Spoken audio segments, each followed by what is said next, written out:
um prazer e uma honra. Eu vou falar um pouquinho agora das questões mais operacionais da ferramenta do Google Meets, contar para vocês que a partir de agora esse webinar está sendo gravado e essa gravação vai ficar disponível no YouTube. Vou pedir para o pessoal da Turismo 360 colocar aí no chat o link, né, para a apresentação que já está lá no Turismo Spot, e a gravação do webinar vai estar a partir de amanhã lá também. Nós vamos colocar todo mundo no mudo por uma questão de ordem mesmo, para que não haja ruídos aqui durante a nossa fala, mas quem quiser falar, interagir, é só tirar o microfone do mudo. No computador, você tem só que passar o mouse na parte inferior, que vai aparecer o microfone, e se você tiver no celular, é só encostar na tela que o microfone vai aparecer.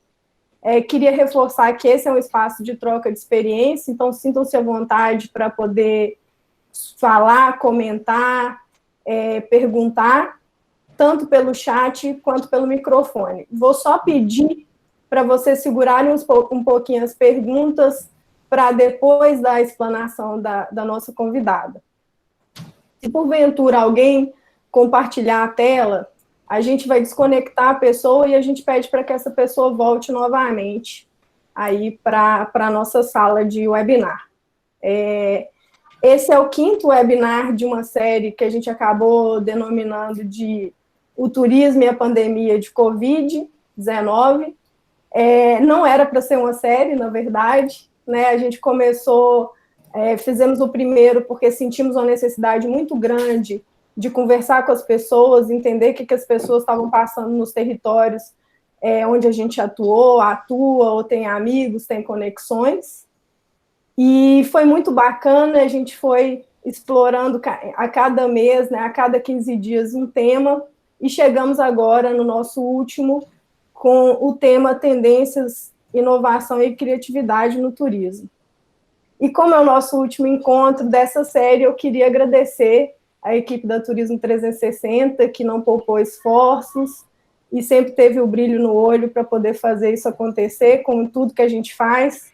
Obrigado, gente, foi lindo, foram momentos muito bonitos e de uma troca muito forte aqui que a gente teve nesses momentos.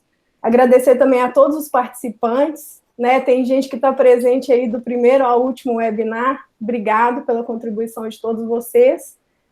E aos nossos convidados, né? O Douglas, a Mariane, a Marcela, a Ana Dueck, e agora agradecer também a você, né, Jaqueline Gil. Obrigada aí pela presença hoje. Eu que te agradeço, Marcela, e toda a equipe da Turismo 360. Um prazer estar aqui com vocês.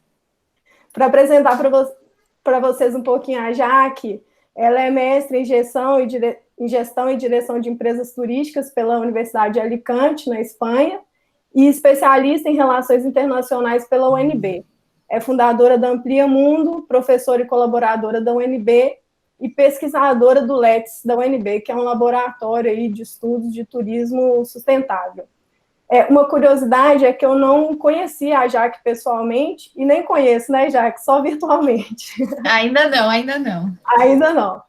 E nós nos conectamos por conta de um estudo que a Amplia Mundo fez sobre o futuro do turismo, que a gente achou muito relevante e vale muito a pena conferir. Vou pedir também para a nossa equipe colocar aí no chat para vocês esse estudo. Mas indo aqui para o nosso assunto, que a gente tem, né? 2019, o turismo era terceiro setor da economia mundial, responsável por 1 em cada 10 empregos no mundo, um setor que, do ponto de vista social, é extremamente relevante, porque é inclusivo, né? Inclui mulheres e jovens.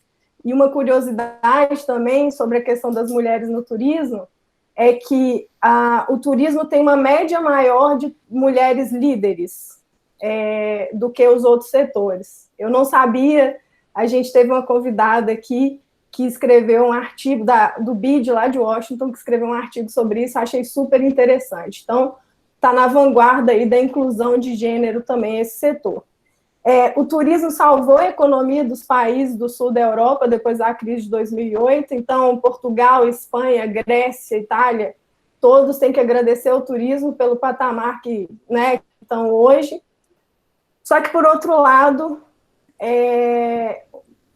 o turismo é um setor pouco disruptivo, né? Um estudo produzido ano passado pela Accenture e publicado na revista Exame comparava 17 setores com relação à questão da inovação disruptiva, ou seja, ferramentas tecnológicas que são capazes de mudar o setor. E o turismo ele estava no último lugar, né, em disrupção. E vamos imaginar que um setor pouco disruptivo, só que com um consumo turístico que começaria agora em 2020 a ser liderado pelos desejos da geração Z, né? Que é esse jovem nascido aí depois de 2010, depois de 2000, né? Que, na verdade, quer ser, não quer ter, então prefere viajar e conhecer uma outra cultura, ter uma troca de experiências do que comprar um carro, mas, por outro lado, é super exigente com a questão tecnológica. Então, ele quer acolhimento, mas, ao mesmo tempo, ele quer um serviço prestado ali a um clique, e o setor de turismo estava um pouco atrás disso. E aí veio a pandemia da Covid-19, que devastou o setor de turismo. É uma coisa completamente sem precedente, que, assim, os números são assustadores mesmo.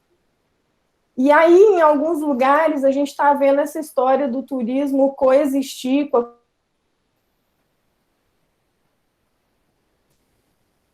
dessa coexistência. Não sei, acho que a gente precisa ser bem mais restritivo enquanto não tem uma vacina. E aí eu te pergunto, essas tendências que já vinham antes, elas foram aceleradas pela pandemia? Qual que é a sua opinião sobre o futuro do turismo considerando a pandemia de Covid-19? Vocês estão me ouvindo? Sim. Tá me ouvindo? Então, ótimo. Marcela, super obrigada pela introdução, obrigada novamente pelo convite, um prazer, uma alegria estar conversando aqui, nós estamos com quase 40 colegas, eu acho que é do Brasil inteiro, pelo que nós vimos, então é muito legal esse debate e essa facilidade que a pandemia nos mostrou, que ela existe, né, e que a gente não precisa esperar para se encontrar pessoalmente, para poder trocar ideias, né, isso tanto em relação ao Brasil quanto em relação ao exterior. Em relação ao que você perguntou da pandemia, ter acelerado algumas tendências, olha, eu acho que ela acelera, no turismo ela não acelera, né, ela derruba a gente como se fosse um tsunami mesmo, e a gente precisa, quando sai ali né, do caldo que levou da onda, a gente precisa realmente se conectar com algumas realidades que já aconteciam, como você muito bem colocou, e uma delas é a transformação digital. Eu vou começar compartilhando só um fato, que além desses números que você compartilhou, que é muito importante em relação a quão pouco disruptivo o turismo é, quando a gente fala de turismo no Brasil ainda abaixo da média mundial, do já pouco digitalizado o turismo. Um dos projetos que eu trabalho é com a União Europeia, é um projeto de inovação, então a gente está construindo um centro de inovação Brasil-Europa, e uma atual pesquisa que a gente está fazendo, coordenada pelo nosso instituto, que coordena o nosso projeto, que é um instituto alemão chamado Fraunhofer, é o maior instituto de inovação de toda a União Europeia, ele é alemão de sede, mas trabalha na Europa inteira, trabalha aqui no Brasil também em vários projetos. Então, é uma pesquisa mundial sobre estágios de transformação digital nas empresas, principalmente considerando esse momento agora de pandemia. E a gente tem essa pesquisa coordenada pela Europa, mas sendo feita nos Estados Unidos, no Brasil e na China.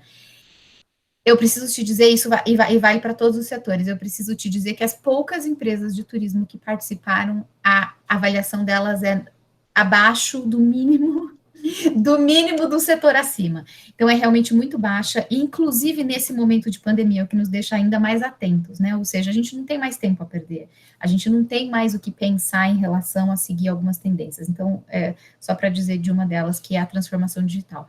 Uma outra das tendências que a gente já vinha falando, aqui no caso da Ampliamundo, a gente fala muito de mega tendência, né?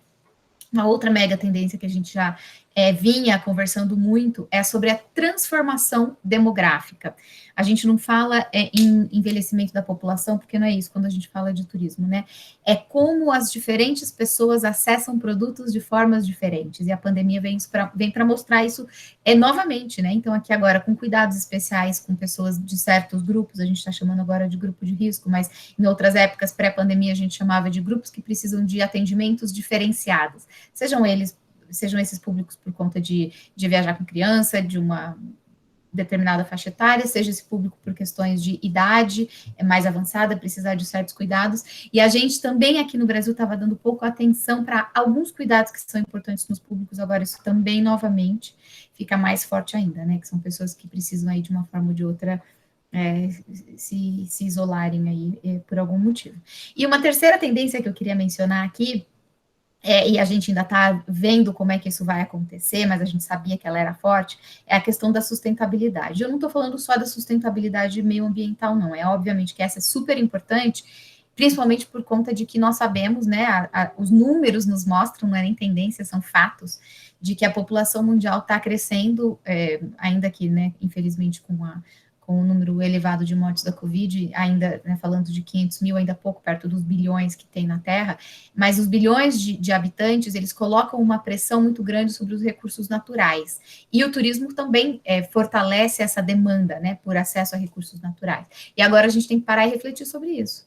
Então, é o seguinte, eu estou planejando corretamente os meus recursos naturais, aqueles a que eu tenho acesso e eu gerencio de forma correta, como água. Água é um recurso natural importantíssimo para a gente planejar. Está aí a cidade do Cabo, mostrando que não tem água, nem para a população local, nem para turista. Está aqui no Brasil algumas cidades passando por racionamento de água, principalmente para a população local, isso inclusive pré-pandemia, né? Mas agora isso fica mais explícito. Por exemplo, a questão da poluição, né? Então, assim, quem quer viajar para lugares, para cidades poluídas? Como é que a gente faz essa conta de recursos naturais bem gerenciados com fluxos de visitantes? Então, eu acho que isso agora fica mais óbvio do que nunca para a gente se organizar e planejar. Só para mencionar algumas, e logo mais a gente vai conversar sobre outras aqui. Bom, muito, muito interessante. E, enfim, acho que mais para frente a gente vai falar um pouquinho mais sobre essa convivência, né, da Covid com o turismo. Eu estou ficando bastante assustada com as coisas que eu estou vendo, né? Então, você tem decisões de abertura e logo depois fechamento, porque às vezes a gente está praticando o mesmo turismo, né? Nós não estamos falando em baixa densidade, enfim. E nesse momento, acho que precisava ter um pouco esse viés, mas vamos falar disso um pouquinho mais tarde. Eu queria que você explicasse para a gente essa conexão entre tendência, né, inovação e criatividade.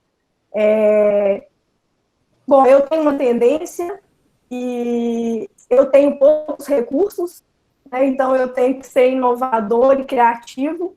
Como é que eu conecto isso, Jaque? Eu adoro essa sua pergunta, Marcela. Excelente pergunta, porque eu vou dizer uma questão em relação à inovação, né? A gente está assistindo aí um boom de palavras, né, de chavões, e todos eles a gente coloca a palavra inovação ali no meio. E eu vou dizer que eu, até uns 2 anos, mais ou menos, uns 3 anos, eu também considerava inovação como mais um chavão. Eu preciso inovar, eu preciso fazer diferente. Depois de ter trabalhado aí alguns anos com a Nova Zelândia, que é um país extremamente inovador, não só do ponto de vista de tecnologia, de pensamento, de fazer produtos e serviços diferentes, mas do ponto de vista de políticas públicas. E agora eu trabalho, enfim, com a União Europeia com o tema de inovação, então hoje eu consigo falar com muito mais propriedade o que é de verdade inovar, o que é fazer inovação. 2 coisas que eu queria trazer aqui para a nossa conversa. Uma delas, a inovação, ela não é nada mais do que eu gerar valor adicional a algo. E esse algo pode ser vários algos, mas eu vou colocar as pessoas aqui no coração desse algo. por vários motivos, e a pandemia nos mostra isso novamente, né? De nada adianta eu ter tecnologias XYZ, eu ter acesso a serviços, produtos da mais variada complexidade que existe no mundo, se isso não beneficiar a vida das pessoas.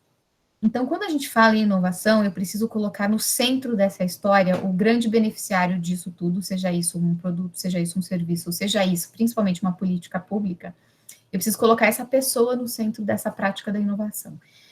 E ao colocar essa pessoa no centro aqui do que eu penso, para gerar valor a ela e, portanto, fazer algo diferente, que gere, né, benefício, eu entendo que a gente precisa considerar hoje, mais do que nunca, pessoas saudáveis aqui no coração dessa inovação. Então, esse é o ponto de partida, hoje, da inovação. Pessoas saudáveis, eu preciso trabalhar para isso, e eu preciso entender onde é que eu quero chegar com esses valores que eu estou gerando por meio da inovação para essas pessoas. Então, a inovação ela é uma forma de eu acelerar processos e de eu acelerar valores, a geração de valores, e eles podem ser sociais, aliás, muito importantes a geração de valor social, ambientais, muito importante a geração de valor ambiental, econômicos, obviamente, e tecnológicos. Então, a gente tem uma ideia geral de que eu estou sempre, digamos assim, conectando inovação com tecnologia, e não é só isso, né? Tecnologia é um dos componentes, possivelmente o componente vertical ali, que passa por, na verdade, horizontal, que é transversal, que passa por todas as outras inovações, porque tecnologia hoje é uma regra, né? Eu preciso agregar de alguma forma, pode ser simples ou pode ser complexa, mas não é só, né? E aí, por meio dessa geração de valor, eu uso a inovação como uma ferramenta para eu atingir outros patamares.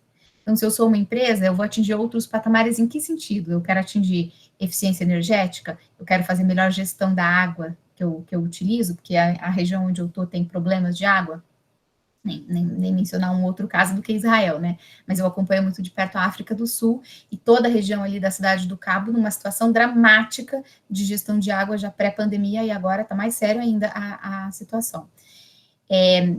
Ou eu quero passar para um outro patamar de renda, de faturamento mesmo. Então, a inovação ela vem em várias etapas e para vários meios, para vários fins, e para cada fim eu tenho um meio para chegar até ela.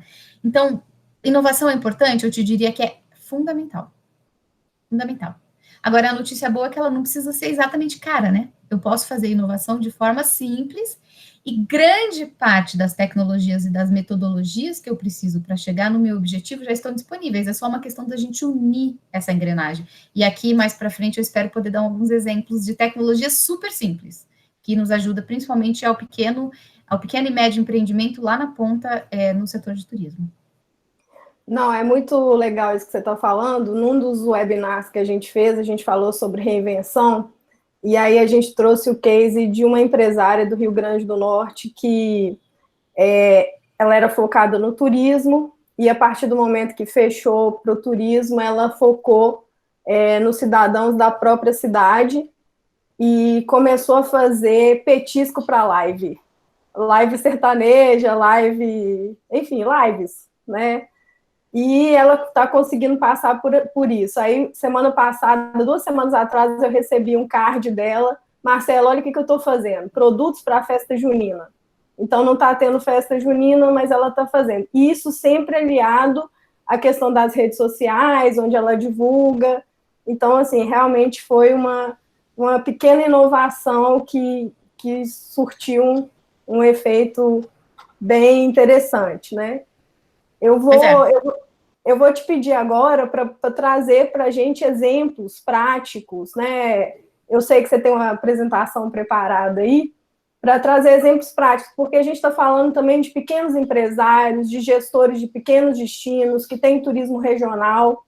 O que essas pessoas podem fazer na prática? Que tipo de tecnologia está acessível, está fácil, não me custa, ou me custa muito pouco? O que eu posso fazer para isso acontecer ali na prática?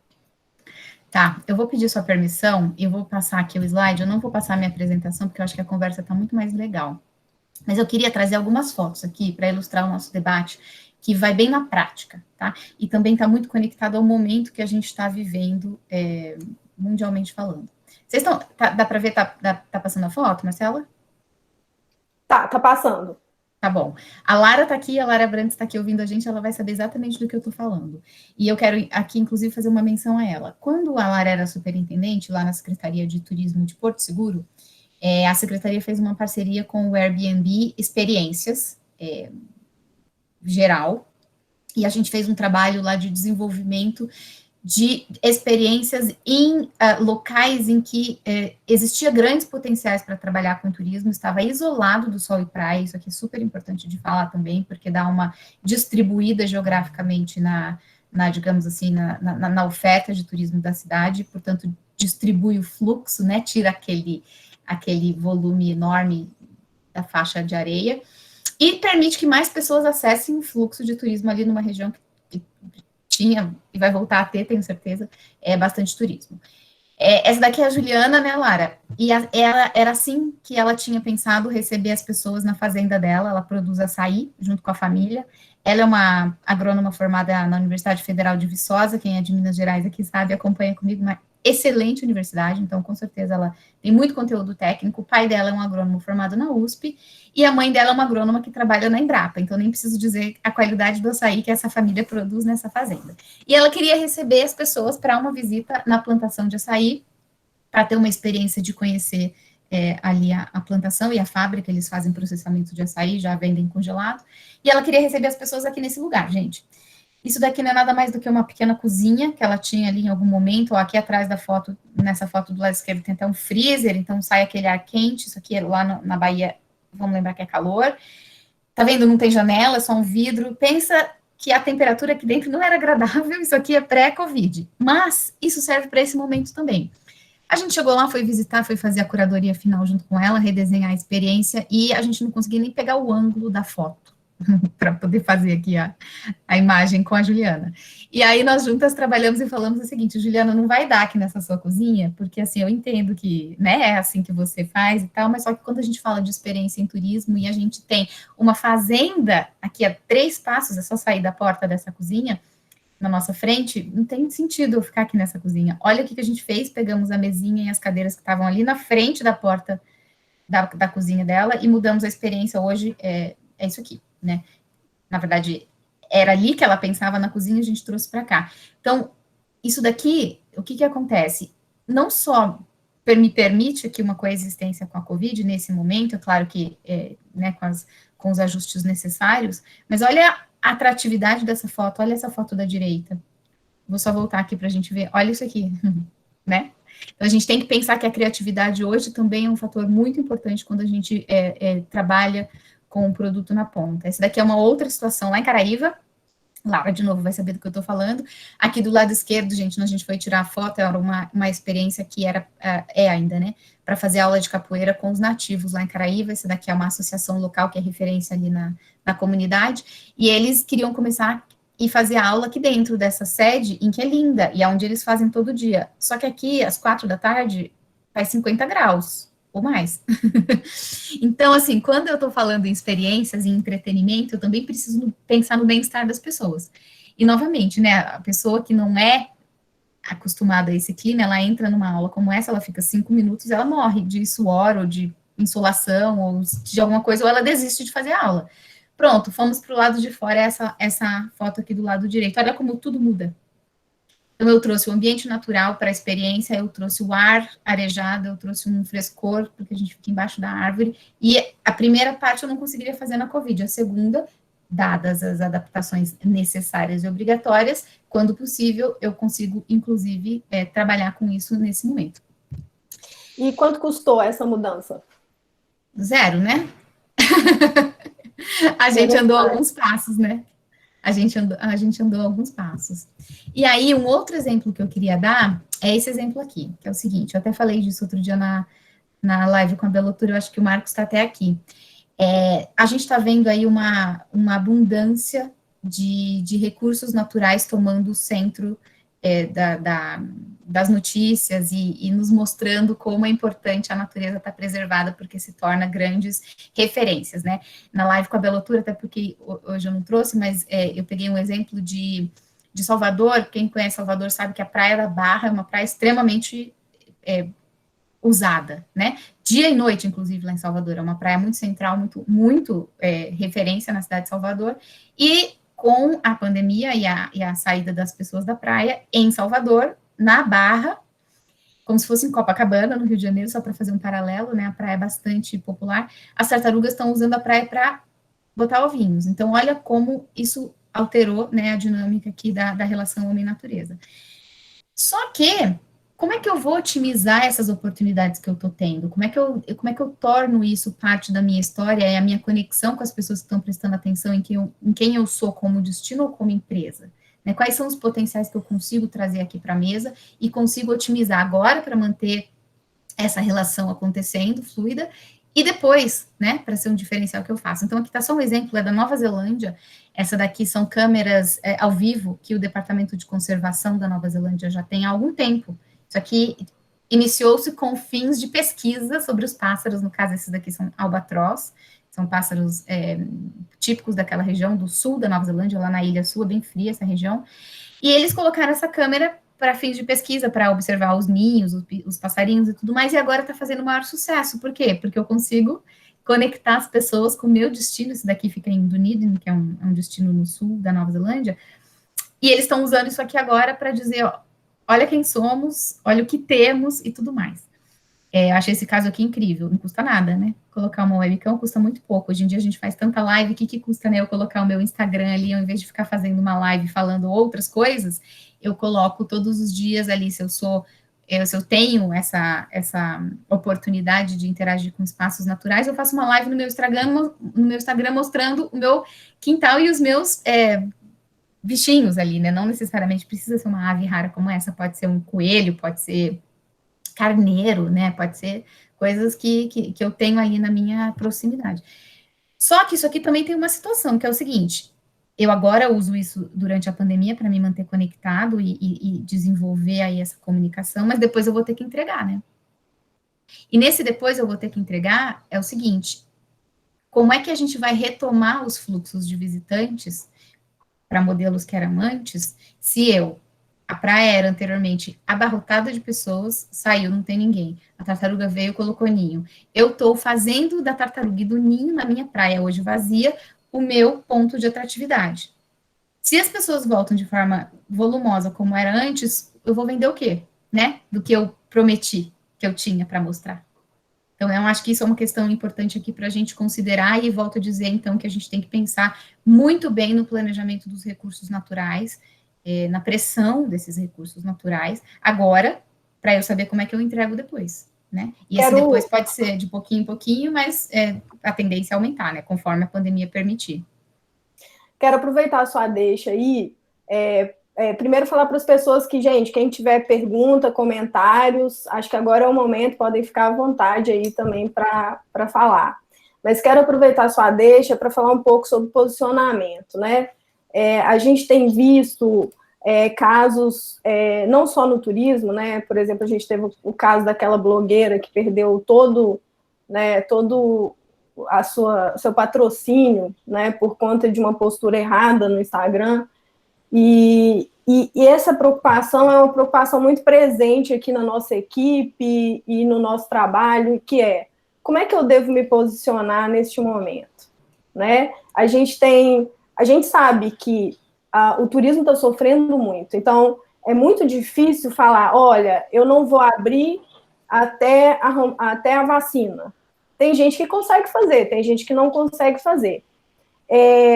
Mas existe uma preocupação com a questão com essa responsabilidade mesmo. Será que não é melhor eu abrir de uma maneira mais gradativa, eu mudar um pouco a densidade do meu negócio nesse momento, para eu ter um melhor posicionamento, para lá na frente as pessoas olharem para trás e falarem, poxa, essa empresa foi responsável, esse destino foi responsável. E aí eu quero trazer também a questão dos protocolos de segurança, né? O que a gente está vendo hoje, a gente até escreveu um artigo aí na semana passada sobre isso, são esses protocolos de segurança autodeclarados, onde o seu fiscal vai ser o turista, né? E uma falta falta, às vezes, de homogeneidade, assim, né? Às vezes o restaurante tem, o hotel tem, o destino não tem, ou então um hotel do destino tem, e essa importância da governança ativa, né? É um momento do setor de turismo se juntar no destino e falar, vamos mandar uma mensagem juntos que seja positiva, que seja segura, que seja sustentável. E aí eu queria que você comentasse um pouco sobre isso, Jaque, assim, como é que você está vendo isso? Marcelo, acho a sua pergunta perfeita, porque é o seguinte, principalmente quando a gente fala de destino, né, que tem uma imagem em conjunto, não existe a possibilidade de eu ter protocolos parciais. Então, não existe a possibilidade de eu ter uma pousada ou um hotel que implanta protocolos severos e um restaurante ou um bar que permite aglomerações e as pessoas vão chegando na mesa, vão sentando, tomando cerveja sem máscara e por ali elas ficam por horas. Isso não é possível, né? Eu acho que o que nós estamos vendo dos destinos que estão tratando da situação de forma mais rigorosa, com diferenças, obviamente, cada um com as suas peculiaridades, mas de forma mais, digamos assim, pensando no hoje e na imagem que esse hoje me leva ao futuro, como você bem colocou, né, a reputação que eu levo, uma frase, e eu até trouxe isso aqui preparado, porque eu queria confirmar, deixar aqui de mensagem firme, é o seguinte, tem que ter homogeneidade. Ou eu sou rigoroso, ou eu vou ter que abrir e fechar, possivelmente, que é o que a gente está vendo que está acontecendo. Então, não adianta eu chamar as pessoas para virem até o destino em que eu opero, até o meu empreendimento, e eu, por exemplo, ser uma pousada, e na minha pousada está tudo 100%, né? Ninguém vai viajar, ninguém vai sair da sua casa, do seu quadradinho, para entrar em outro quadradinho, seja ele um quarto de hotel, seja ele uma estrutura ali reduzida dentro de um portão, né? Não é por aí que a gente tem que pensar, a gente tem que pensar realmente em zonas, espaços maiores, mais amplos, que permitam ali uma circulação das pessoas com segurança. Então, trouxe aqui só 3 exemplos, um deles é a bolha, talvez quem está acompanhando já deve estar sabendo dessa informação, mas a Nova Zelândia e a Austrália, que estão com similaridades aí no rigor dos protocolos, ainda que a Nova Zelândia, por ser menor, por ser uma ilha muito menor geograficamente, também com população muito menor, e conduziu a situação muito bem, já está em um estágio bastante avançado da Covid, e obviamente que eles vão querer permanecer dessa forma, porque não custou barato, né, eles chegarem até onde eles estão, com 4 semanas do país inteiro fechado e ponto final, não tem discussão. E a Austrália está indo por um caminho também, né, ela quer voltar com a economia, e ela está fechando também de forma severa, regiões de acordo com o possível. Então, a tendência é que a Austrália e a Nova Zelândia formem juntas uma primeira bolha, em que eles só permitam as pessoas residentes nessas 2 ilhas, mais de 2 ilhas, né, mas enfim, nas 2 principais países ali, de viajar entre si para poder retomar as economias.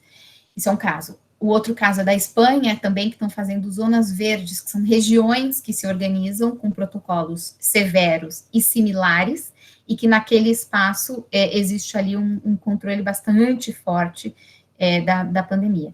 E o outro caso é o selo de Portugal, né, o Marcos daquele convidou a Neste semana passada, a gente ouviu um pouquinho disso, que é um país também que está muito bem gerenciando a crise, e também de lá estão vindo algumas lições para a gente prestar atenção, principalmente agora no verão europeu, que vai ser, né, um laboratório importantíssimo para nós brasileiros, um pouquinho atrás aí no tempo, em relação à Covid, e também em relação ao verão, e prestarmos atenção.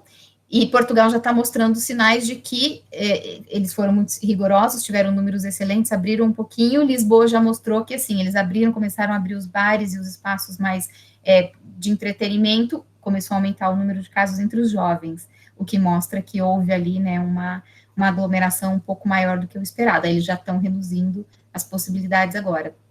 Então, aqui no Brasil, o que é importante a gente pensar? Não vai adiantar para a gente, que está com os números ainda bastante explodidos, em várias regiões completamente ainda sem controle. Brasília é uma delas, que os números estão flutuando, mas nesse exato momento estão crescendo, né? Eu estou aqui agora, moro aqui. Os hospitais estão lotados e a cidade tem estrutura, né? E como é que a gente faz isso numa cidade menor, em que eu não tenho a estrutura de acesso da população local aos hospitais com UTI, ou muito menos a médicos, né? Então, a gente tem que considerar isso. E tem a questão da imagem, como você disse, né, Marcela? Eu não tenho como pagar o preço de o meu hotel é bom, a minha pousada está super rigorosa, mas o restaurante não está. Então, o hóspede vem, se hospeda comigo, vai almoçar, vai jantar, vai tomar um vinho ali no vizinho, volta, traz a Covid, todo mundo pega. Vocês viram agora, eu acho que foi na Austrália, inclusive, é uma região que começou com um novo fluxo de Covid, e eles viram que foi por meio de um hotel, dos funcionários do hotel que estavam circulando ali com as pessoas que vinham visitá-los, com um pouquinho mais de flexibilização dos números. Então, isso é seríssimo, né? Seríssimo, e realmente um foco que comece ali, por exemplo, num destino pequeno, pode custar muito mais tempo desse destino fechado, né? Então, é a homogeneidade. Não, muito bom. Você acha que na prática, né, pensando no pequeno empresário, o quão arriscado é se manter aberto sem essa restrição, sem esse posicionamento? Para quem está lá no destino, que ainda não conversou dentro do Conselho Municipal de Turismo, que ainda não se encontrou com seus pares, ou um destino que não tem protocolo ainda, enfim, que não se organizou. Quão arriscado você acha que é esse tipo de posicionamento? É bastante arriscado, né? Eu acho que a gente já passou da hora de estar discutindo isso no âmbito das governanças. Não é um papel para os pequenos empresários e para os pequenos destinos fazerem sozinho, porque é uma tarefa árdua, é uma tarefa complexa e é uma tarefa cara. É uma tarefa cara. Eu acho que isso é uma coisa que a gente precisa compreender no Brasil e falar sobre isso, falar abertamente sobre isso. Os recursos, eles precisam estar disponíveis, não existe a gente construir protocolo, ser rigoroso, fechar, abrir, sem investimentos, né? A gente precisa ter acesso a esses investimentos. E eu acho que é isso que o Portugal é um dos casos que a gente tem visto, existe a necessidade, a obrigatoriedade de a gente pressionar as instâncias de governança, se elas não estão funcionando para esse fim, para ela oferecer essa questão, né? Em épocas de crise, é muito comum os governos e as instâncias de governança oficiais tomarem a liderança do processo, porque não é uma tarefa para um ou dois. Então, aí você me pergunta, o pequenininho, como é que ele faz? Ele abre, ele fecha, ele abre, ele fecha? Eu acho que ele é o mais frágil elo da cadeia, sinceramente. E aí eu me coloco também, eu também sou uma pequena empresária, né? Ampliamundo é uma pequena empresa. A gente tem hoje 4 pessoas aqui na nossa equipe, a gente é uma pequena empresa. É muito caro isso, essa conta, para o pequeno empresário pagar. Agora, por outro lado, eu acho que a sugestão que você deu da profissional que trabalhava com alimentos e bebidas para um público, eventualmente se focou em outro e foi buscar soluções, é uma possibilidade. É o ideal? Não. Não é o ideal, está longe de ser o ideal. Mas é o que ela encontrou para ela conseguir pagar as contas, né? Sobreviver nesse período em que ela tem capacidade de trabalho, ela está saudável, isso é muito importante, e ela tem que fazer alguma coisa. Acho muito, muito, pessoalmente e profissionalmente, muito frágil a gente ter que conviver com essa situação de que o pequeno empresário tem uma decisão a tomar e o custo ou o benefício, principalmente o custo, fica só com ele. É duro isso, é uma realidade que a gente precisa discutir. Não está correto, né?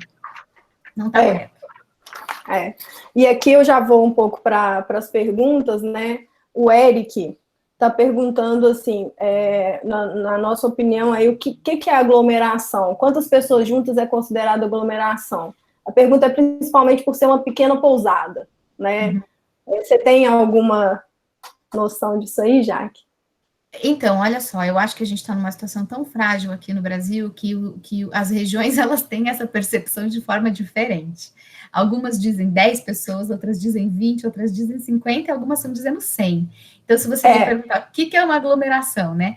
Eu acho que hoje, seguindo os protocolos mais rigorosos que nós conhecemos, é um espaço em que as pessoas têm capacidade de ficar a 2 metros, né? No mínimo 1,5 metro de distância um do outro, para qualquer tipo de serviço ou para as atividades continuarem acontecendo.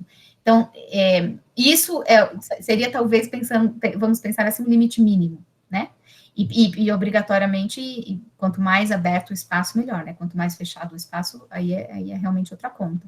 Mas o que nós temos visto dos protocolos mais severos no mínimo 1,5 metro entre as pessoas, ao ar livre, né? Sempre que possível.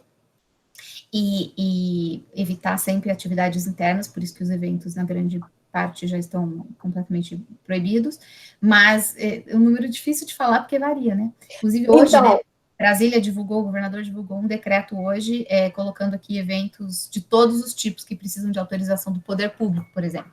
Mas não disse números. Então, é uma conta difícil de fazer. Saiu hoje uma matéria no Correio Brasiliense falando que especialistas estão recomendando o máximo de 15 pessoas. A gente vai colocar o link aí no chat para vocês, né? Acho que, enfim, dá um parâmetro mais ou menos parecido com o que você já tinha falado. Eu queria...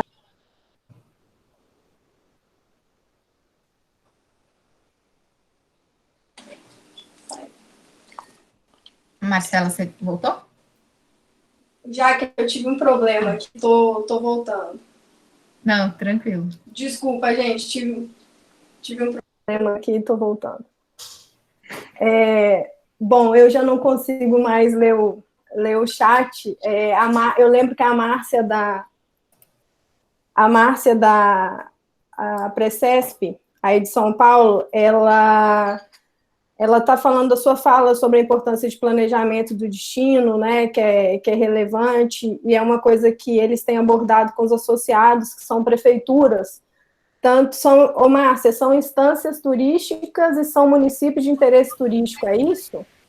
Não, Marcela, a nossa associação é só instâncias turísticas, então existe a Precesp, a Associação das Prefeituras das Cidades e Instância, e aí a gente tem a AMITESP, que é a Associação dos Municípios de Interesse Turístico. Então, são duas categorias diferentes.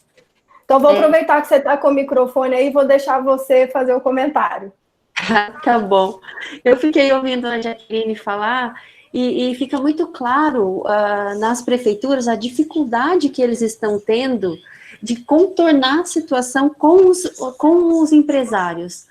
Porque, assim, as pessoas veem a queda econômica, né, os recursos deles, eles não têm mais recursos para tocar, aquilo que tinha guardado já está indo embora, e aí existe uma pressão muito grande em cima das prefeituras, especialmente em cima dos secretários de turismo. E muitas prefeituras têm cedido a isso, e mesmo que a gente, como nós estamos divididos nas fases, a fase laranja, ela não é para reabertura de restaurantes, mas aí tem muitos municípios que estão por conta da pressão dos empresários. E aí a gente percebe que começa a aumentar o número de infectados nos municípios.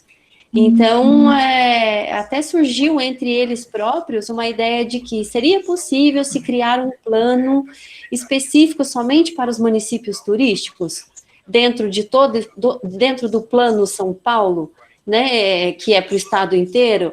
Aí a resposta do governo para nós foi não, porque todos trabalham em rede. Se a gente dividir os municípios por rede, um depende do outro, não tem como a gente pensar um município, né? Então é um trabalho duro que a gente tem feito, porque as pessoas, ao invés de acharem que o distanciamento, o isolamento, o cumprimento dos protocolos não é um gasto, mas é uma coisa que tem que ser feita para não ampliar o número de infectados, né? O secretariado não aceita. Oi. O Bruno tá aqui comentando que os protocolos criados entre a iniciativa e o poder público são os que fazem sentido porque engajam a todos, né? E eu acabo pensando também que esses exemplos que a gente está tendo no Brasil e no mundo de abertura e fechamento, eles são exemplos que estão mostrando para nós que talvez essa abertura tem que ser realmente mais restritiva mesmo, né? Acho que a gente acaba olhando para o lado e aprendendo aí com o outro. E acho que não foi na hora certa, né? A reabertura talvez não tenha sido na hora certa para algumas regiões. Isso, porque o nosso país é continental, depende de cada lugar. E aqui, já que a gente tem um comentário do Rony, que é de uma cidade no Vale do Ribeira, em São Paulo, que é Miracatu, e ele fala muito dessa questão do turismo de natureza, né, como tendência, e o turismo regional, essa coisa da natureza como fuga urbana, e nessa demanda reprimida que a gente tem aí durante a pandemia. Acho que eu traduzi, né, Rony, o que você quis dizer aqui. Beleza. Você pode comentar um pouquinho para nós sobre essa tendência específica? É isso, né? Eu acho que é exatamente isso. Eu acho que a gente, no início da pandemia, a gente já vai chegando aí há meses, né? Então, assim, foi decretada a pandemia dia 11 de maio, então daqui 10 dias, 9 dias, a gente completa aí 4 meses de pandemia, e diante de todas as informações que a gente tem, em países, inclusive, que começaram medidas e regras e pesquisas sobre isso antes, como o caso da China, de países europeus, a Alemanha, enfim, vários países que estão investindo bilhões em pesquisa para medidas de saúde, prioritariamente, e a gente está entendendo, eu acho que semana após semana, que a coisa pode ir longe, né? Então, a gente não está ainda próximo de ter um panorama temporal de quando as coisas vão se reduzir. Nessa situação, a perspectiva, né, como profissional, é a gente trabalhar para um cenário restritivo. Eu acho que a realidade é nós considerarmos cenários em que a situação permanece dessa forma por mais vários meses. E durante esses vários meses, inclusive porque qualquer mudança desse cenário ainda são expectativas, a gente não tem, digamos assim, elementos seguros para nos apontar um outro caminho, se não planejar para um cenário severo, a gente tem que se preparar da melhor forma possível para esse cenário. E nesse caso, me parece que, especialmente aquelas cidades, municipalidades, principalmente os municípios, como foi colocado aqui pelos colegas do interior de São Paulo, eu sou paulista do interior, nasci em Dracena, e estive recentemente lá por questão de saúde, da minha mãe, da minha avó, enfim. Assim, as municipalidades que dependem de turismo, no Nordeste também tem várias, enfim, no Brasil, como é que a gente vai fazer para esse período, que pode ser 12 meses, pode ser 10, 12, 18, 20 meses, como a gente vai saber, né?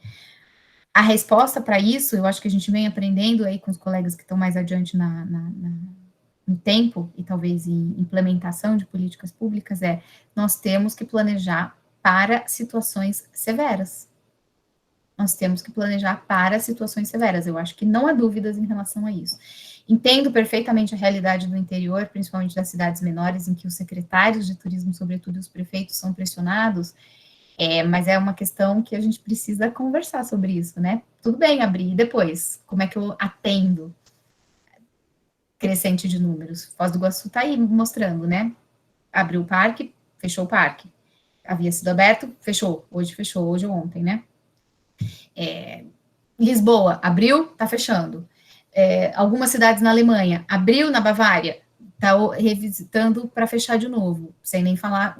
Austrália, abriu, está fechando em algumas outras situações também. Coreia do Sul, igual. China, igual. Então, eu acho que a gente tem que trabalhar com a realidade que nos mostra que a situação não é confortável para abertura. Pelo menos não e de forma alguma, como era antes, né? De forma alguma. De forma alguma. De forma alguma. Então, a gente está falando, eu vou até pedir o pessoal, aí a gente tem mais 10 minutinhos, se alguém quiser participar, essa é a hora. A gente está falando, então, de um cenário severo, que a gente tem no horizonte, para ser bem realista, vacina, porque por mais que os outros métodos tenham funcionado para o nosso setor, a gente está vendo que na hora que você recebe turista, principalmente no mesmo formato que era antes, a coisa desanda, né? Então, assim, é preocupante. E aí eu volto na questão de posicionamento, né? Então, primeiro, a gente falou aqui da questão da governança ativa, então, peraí, vamos pegar essa onda que está caindo sobre as nossas cabeças e vamos furar a onda, vamos mergulhar nela, porque não adianta correr, né? Ela está aí e a gente tem que encarar, né? Felizmente ou infelizmente. Segundo, vamos encontrar nossa rede de apoio, vamos conversar com os nossos pares, vamos organizar as cidades, vamos ter um pouco de empatia, tentar se colocar no lugar do outro, e pensar que eu tenho que fazer minha parte e tenho que exigir que o meu colega faça a parte dele, para a gente ter uma homogeneidade no destino e para que o turista sinta confiança no meu destino. Pensar medidas mais severas mesmo de reabertura. Então, assim, não é simplesmente entrar no site, fazer um protocolo e colocar na página web, né? Mas pensar principalmente em relação à densidade, né? Não é só essa questão né, de álcool gel, máscara, mas a densidade também, eu acho que é um tema bastante relevante aqui, e que às vezes a gente não está levando em conta porque tem uma questão financeira muito severa em cima da cabeça de todo mundo, né? E aí, o que juntos a gente precisa fazer no destino para poder encarar essa situação severa que tá aí, né, que está posta, torcer para a vacina chegar logo, né? Tem aí alguns estudos, enfim, a gente está ouvindo coisas boas, né, sobre isso, né? Não sei se são reais. E como a gente deve se posicionar? Como é que a gente deve usar a criatividade, a inovação? Como é que a gente deve fazer isso? Olha, é uma excelente pergunta, porque não é uma tarefa fácil, tá aqui a Márcia, né, a colega também dizendo isso, que gera até mais problema se a gente faz as aberturas de forma não planejada e de forma, talvez, precoce ou até equivocada, em muitos casos, como a gente está vendo. Eu acho que o interessante é a gente ter duas premissas. A primeira premissa é que nós trabalhamos com turismo, e o turismo é a indústria da hospitalidade. A indústria da hospitalidade é a indústria do tratar bem as pessoas, do receber bem as pessoas, de ser hospitaleiro, de ser cuidadoso com as pessoas. Eu acho que a gente tem que ter essa premissa no coração da nossa estratégia, né? Nós não somos uma indústria pesada de fazer máquina, ou de mineração, ou de outras coisas em que tem como centro ali da atividade econômica coisas, né? Ou recursos não humanos, ou não naturais. Naturais pode até ser, mas não, enfim, vivos. No nosso caso, a nossa premissa é, se nós não tivermos pessoas saudáveis e bem cuidadas, a gente não tem um retorno do turismo, ou a gente tem um retorno do turismo manco, né, ou temporariamente, ou equivocadamente, que vai nos trazer muito mais despesas, num curto prazo, é o que a gente está vendo, do que qualquer outra coisa. Então, essa é uma premissa. A segunda premissa, que eu acho que a gente não pode jamais desconsiderar, é que nós estamos numa pandemia, né? Então, assim, qualquer questão que divirja disso, que venha dizer não acredito, sei lá o quê, esse argumento, no momento, ele é muito frágil. Então, o argumento nós, aqui na Amplia Mundo, que nós vemos trabalhando com os nossos clientes, com os nossos parceiros, o que a gente vem discutindo, inclusive com grandes profissionais, é o seguinte: o discurso negacionista, nesse momento, tem custado muito mais caro. Eu vou dar só um exemplo. A gente está aqui num grupo de profissionais, fazendo uma conversa aberta e franca, e todo mundo soube o que aconteceu com o Madeiro. Então, assim, uma empresa séria, corretíssima, empregava centenas de pessoas, ou até mais de centenas de pessoas, estava crescendo na bolsa, plano de expansão internacional, todos os tipos de profissionais top de mercado acompanhando a empresa.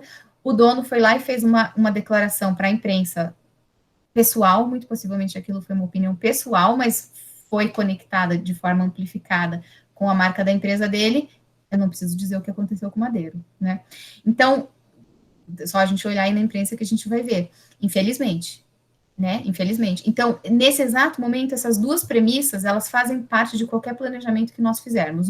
Eu trabalho com pessoas e as pessoas com quem eu trabalho precisam ser bem recebidas e eu preciso cuidar para que elas estejam saudáveis. Tanto eu, a minha equipe, minha comunidade, a minha família aqui, né, nesse âmbito da hospitalidade, quanto quem nos recebe, quanto quem a gente recebe. Então, nós precisamos ter as pessoas saudáveis no coração disso. E o discurso negacionista está dizendo que não leva ninguém a lugar nenhum, não nesse momento, e não além de 2 ou 3 semanas, né?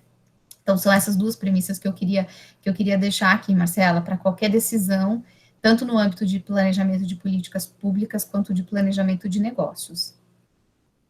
É o que a gente vem falando aqui na Amplia Mundo, né? Não, obrigado, foi um excelente exemplo. Eu, por outro lado, também queria deixar uma mensagem que tá difícil, a gente sabe, tá difícil para nós também, tá difícil para todo mundo, né? E acho que nessa pandemia a gente passou por várias fases. O nosso primeiro webinar aqui teve um título que era Mudou Tudo, e agora? Foi quando a gente um pouco estava entendendo o que está acontecendo aqui, né?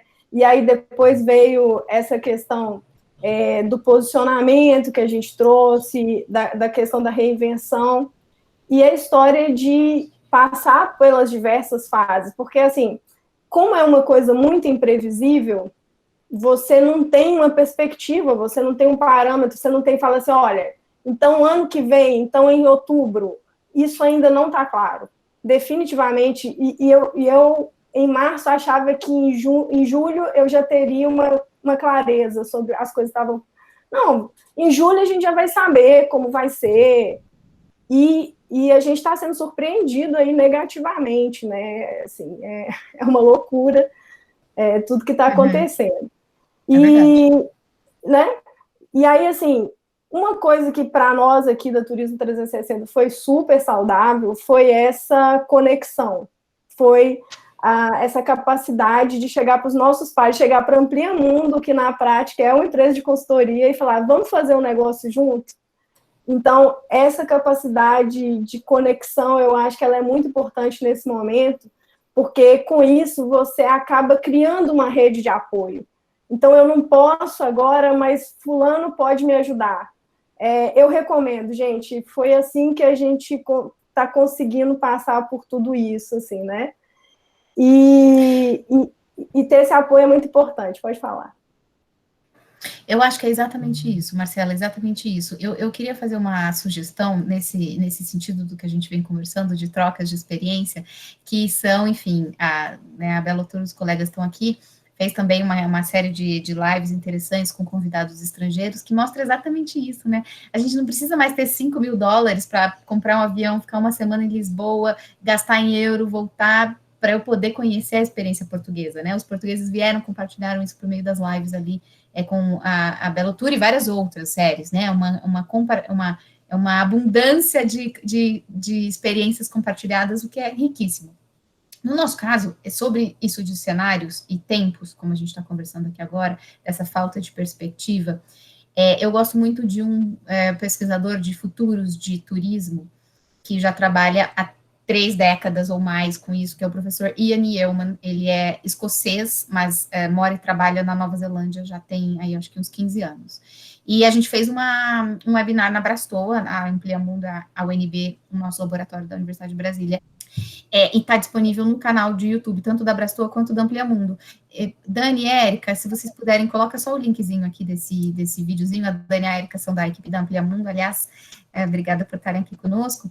E eu vou deixar como sugestão para quem não viu, porque ele faz um estudo de 4 cenários que a gente tem que considerar nos próximos meses, em relação a como é que a gente vai se adaptar em relação a políticas públicas e negócios no âmbito da pandemia. E no final ele coloca esses 4 cenários, são bastante interessantes, porque ele faz inclusive relação com filmes, então a gente consegue vislumbrar os cenários, os 4 cenários que ele coloca, até assistindo e revisitando alguns filmes para quem já viu. E um dos que a gente, eu já trabalho com ele já tem um tempo, nessa linha de planejamento de cenários de futuros, mas de longo prazo, e um dos cenários que a gente já achava mais plausível era que a gente vai viver com essa pandemia por bons, longos meses, né? Isso é o histórico, né? O histórico da ciência mostra que as pandemias, elas não chegam por acaso e nem saem de uma hora para outra. Então, pesquisando-se outras pandemias, entende-se que não é assim tão rápido. E nesse cenário de a gente considerar que pode durar aí 1 ano e meio, 2 anos ou 3 anos, e a gente vivendo os efeitos desse prolongamento de redução nas atividades econômicas, como é que a gente se planeja?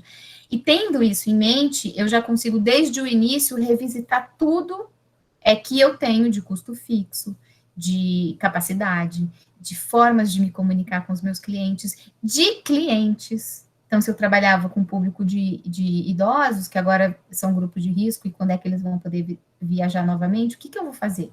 Qual é o outro grupo que eu consigo, né, transmitir ou transitar com o meu conhecimento? Então, isso tudo faz parte quando a gente entende em que cenário que a gente está trabalhando para esse planejamento. E nesse sentido, só para trazer aqui um pouquinho do pensamento do professor Yeoman, a gente acredita que o cenário mais provável, né, nós aqui como pesquisadores de futuro em turismo, é que a gente viva, sim, em comunidades fechadas, fechadas, assim, em blocos, ou em regiões, ou em guetos, qualquer que seja a forma como bolhas, a gente coloca, né? Isso, em bolhas, exatamente, e que essas bolhas precisam ser muito rigorosas ali nos seus protocolos, e que as pessoas dentro dessa bolha, seja essa bolha qual for, elas vão ser muito rigorosas e elas não vão querer receber fura-bolha, né? O fura-bolha não vai ser bem-vindo. É o que a Nova Zelândia já está implementando, né? O professor Yeoman faz parte das autoridades que está acompanhando o governo da Nova Zelândia aí nesse planejamento. Tá aí a Nova Zelândia para mostrar para a gente. A gente construiu uma bolha, a gente foi severo durante 4 semanas, mas severo. 4 semanas e agora eles estão pelo menos dentro da bolha deles. Quem está dentro fica, quem está fora não entra. E dentro dessa bolha eles estão convivendo com uma economia que começa a retomar, obviamente que em outros volumes, outros patamares, mas eles começam a voltar. Agora, é uma comunidade fechada, né? Então, esse cenário é interessante. Para quem não viu essa apresentação, sugiro esse webinar, que foi muito bom. Obrigado, Jaque, por hoje, né, por todo o aporte aí que você trouxe. Eu queria dizer assim para todo mundo que, bom, esse é o nosso último webinar dessa série. A nossa intenção inicial era realmente unir essa comunidade, que a gente está chamando aí, né, essas pessoas nossos pares aí no turismo, dos territórios, pessoas que a gente conhece de perto, que a gente trabalhou por anos, pessoas que a gente ainda não conhece. E fica aí o convite, vamos seguir conectados, né? Sigam a gente aí nas redes sociais, tanto da Turismo 360, do Turismo Spot, que é o nosso canal de conteúdo, e da Amplia Mundo. Vamos escrever sobre o assunto, vamos fazer entrevista, vamos falar sobre o tema, vamos fazer outros webinars, não sabemos ainda, né? Mas vamos continuar junto, conectado e pensando junto nas coisas que estão acontecendo aí. E nosso contato está lá, é só entrar em contato com a gente terá o maior prazer em conversar com todo mundo, não para ter resposta, mas para ajudar nas reflexões, que é isso que a gente está tendo aqui. Se ninguém tiver mais nenhum comentário, a gente vai encerrando por aqui. Obrigada a todo mundo que participou hoje. Obrigado, Jaque. Obrigada a você, Marcela, toda a equipe da Turismo 360, toda a minha equipe também da Amplia Mundo. A Dani já colocou aqui o link do webinar que eu falei. Recomendo para quem não viu, tá? Inclusive tem tradução simultânea, tá em português. E a gente fez questão de que fosse traduzido o webinar, porque ele é uma pessoa extremamente interessante, né? Os estudos do professor Yeoman são riquíssimos. Então, tá traduzido, não tem a barreira da língua.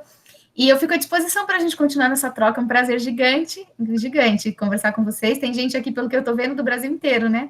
Que alegria, muito bom. Foi ótimo, gente do Tocantins, do Sul, né, de Alagoas, de São Paulo, Minas, enfim. Muito legal. Muito bom. Obrigadão, Marcela. Gente. Um abraço. Um abraço. Tchau.